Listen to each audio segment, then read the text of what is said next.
Secretary General Antonio Guterres may be the face of the United Nations, but it is his spokesperson, Stephane Dujarric, who has to explain the UN's policies every day. I sat down with Dujarric to get the answers to the critical issues facing the UN. I'm Frank Ucciardo, and you're watching TRT World One-on-One. Stephane Dujarric, the spokesperson for the UN. Thank you for joining us here on TRT World. Frank, pleasure to be here. Pleasure to be here in this Rose Garden on my 25th General Assembly. Well, you know, considering you put it historically that way, and this is the 80th anniversary of the United Nations, what is different about this year for the United Nations and their struggle to bring aid to the people of the world? I think it's two things. One, it's the need to adapt and reform this organization to make it more representative of the world of 2025 as opposed to 1945. I mean, we know what the world looked like after the Second World War. Today's world is much different. We are in a multipolar world. It is not just the US and the Soviet Union. It is a lot of countries that are now have risen economically, have risen in their geopolitical presence, you know, whether we talk about India, whether we talk about Turkey, about Brazil, about Qatar.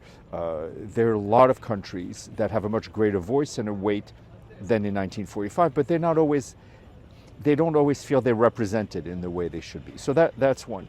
And the other one, let's face it, is the context in which this General Assembly is being held. Look around the world. Look at the conflicts that are going on. Look at the way these conflicts are being waged, trampling of international law, trampling of human rights, trampling of human dignity, and this sense of impunity, this sense of might makes right. And in order to correct the world, we need a better UN. We need a more nimble United Nations, and that's exactly what the Secretary General is pushing for. Nearly every day when you brief the press, the question is Gaza and what's going on there. And recently, an independent panel coming out and saying genocide, conditions for genocide exist in Gaza for the Palestinian people. How did you react to that? Well, as you say, it's an independent panel. For the Secretary General, as such, he does not have the legal authority to declare a conflict genocide or not genocide. But that doesn't stop him and stop the people who work for him from calling out what is going on. And we have since the beginning, since after the horrendous terror attacks by Hamas on 7th of October. And he has been very clear in saying what is going on in Gaza politically, militarily, and legally is reprehensible and unacceptable. And we will continue to put pressure, but we will also continue to be there in Gaza. There are United Nations staffers who continue to be there in Gaza day in and day out. The vast majority of Palestinians, and they themselves, hundreds have been killed, and internationals who are staying in trying to use what little space we're being given to deliver much, much needed humanitarian help. The big problem, of course, over the several months has been access. You are struggling to get convoys in that are lined up at the border. Tell us more about that. Well, there are gates, so to speak, to go into Gaza, crossings.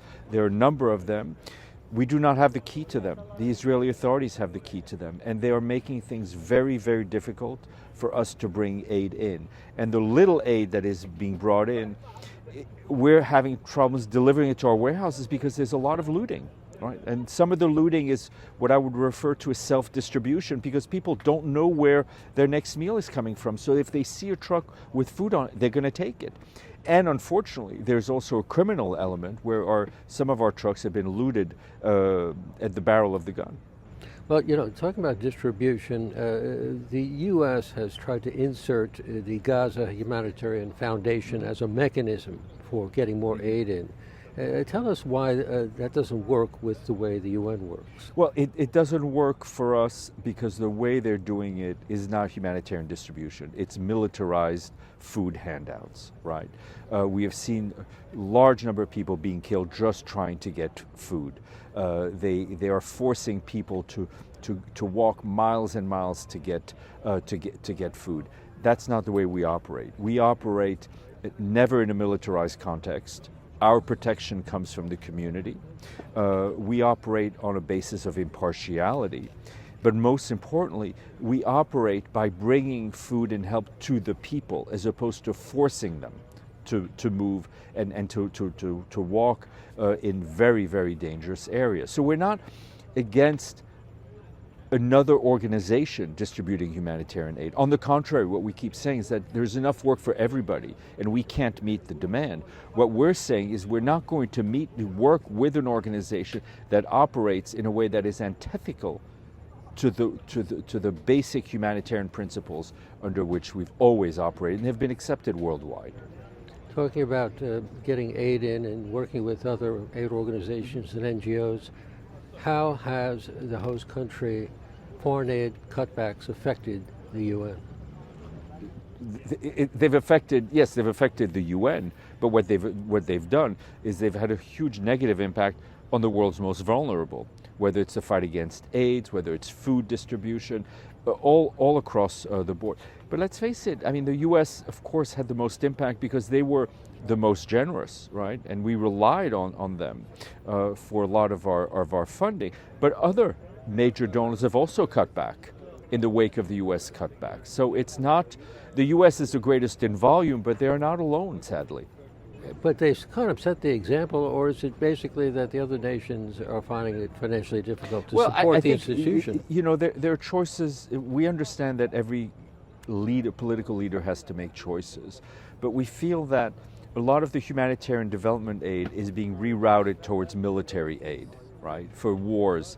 So in a sense, it's the world's poorest that are paying for the wars that are going on in rich countries. I really don't think a lot of people realize that. One of the issues I'd like to pivot to is climate change, the environment. Amid all the conflicts and wars, that's getting buried in the headlines. Well, it is getting buried in the headlines because unfortunately long-term problems often get overlooked because of short-term issues. But you know, climate change has an impact on everything. It has an impact on conflict.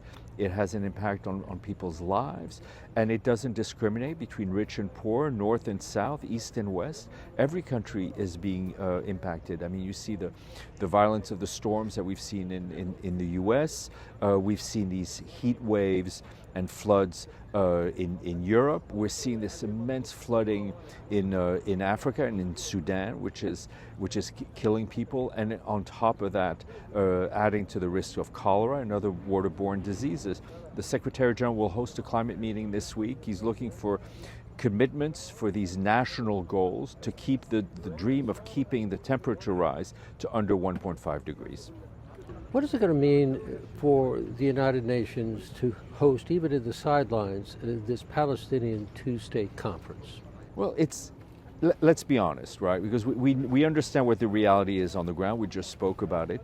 But it is also, we need to keep the long-term goal alive. The long-term goal has to be the two-state solution. And the Secretary General will deliver very strong remarks in that sense. Because what is the other option? One-state solution when one people is being oppressed by another? That's not morally correct. It's not legally correct. And it's not sustainable. It's not in the self-interest of the Israelis. So I think it is very symbolic, but symbols sometimes can move the needle. And it is also important to remember when you have countries like Canada, Australia, UK, Portugal, Denmark recognize the state of Palestine, what they're saying is that we recognize two states because they've all already recognized Israel. It's not one or another, it's both. And that's what we're supporting.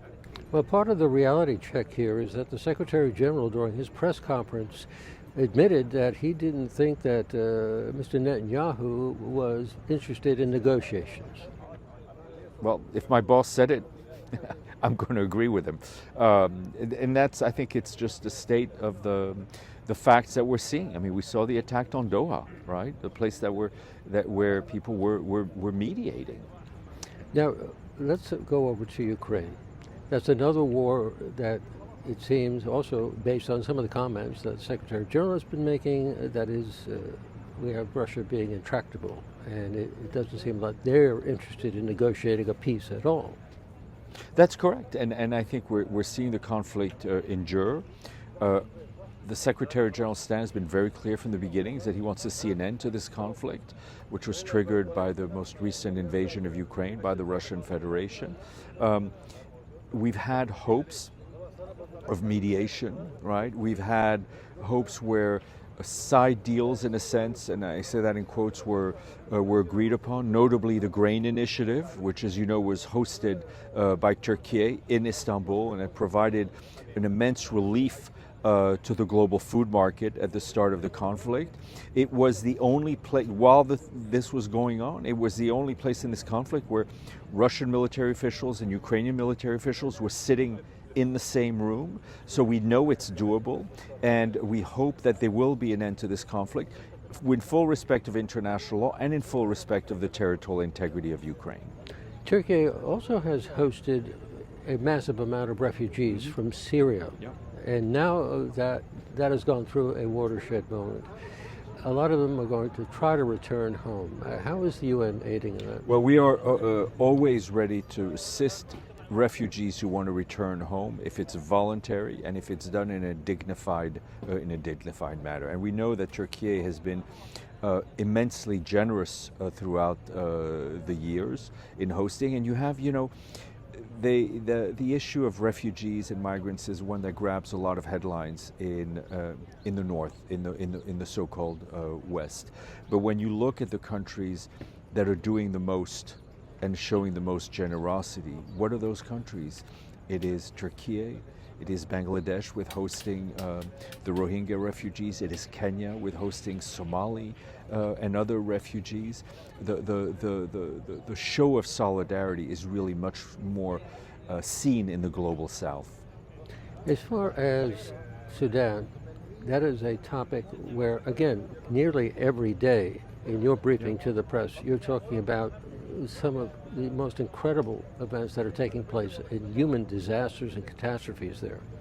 It is one of these crises that does not get enough attention on the global stage. We are seeing a war between two leaders and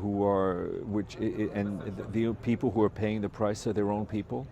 I mean, we see the situation in Darfur and El Fasher, where people who are in a refugee camp or camp for internally displaced people who are suffering from declared famine are being bombed, are being starved, and now because of climate change, as we were taught, are forcing to deal with floods. I mean, the suffering is unimaginable. We're going to get back to something you mentioned at the beginning of our interview. You served several Secretary Generals over 25 years here.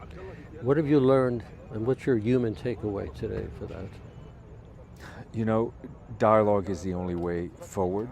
Dialogue, but based on integrity, right? On integrity and on being principled and consistent and holding on to the ideals of the Charter and international law. Stephane Dujarric, the spokesperson for the United Nations, thank you for joining us here on TOT World.